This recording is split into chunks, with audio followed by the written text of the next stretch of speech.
Diamond Harbour মডেলটা ভয়ের ওপরে দাঁড়িয়েছে।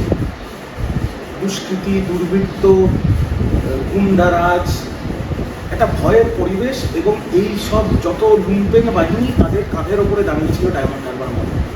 আজকে এটা তো হতে পারে না। আমি বুঝতে পারছি যে একটা নতুন সরকার ক্ষমতায় আসলে উপনির্বাচনে সেই নতুন সরকারের প্রার্থী জেতে, এটা স্বাভাবিক ট্রেন্ড। কিন্তু এটা তো হতে পারে না যে যে লোকটা কিছুদিন আগে পর্যন্ত 1 লক্ষের বেশি ভোটে এগিয়েছিল সে আজকে চতুর্থ স্থানে চলে গেল কি করে?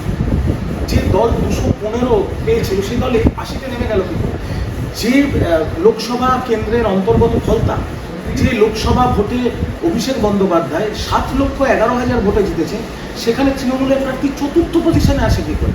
দ্বিতীয় থাকলেও বোঝা যেত, দ্বিতীয় তো সিপিএম, চতুর্থতে আসে কি করে?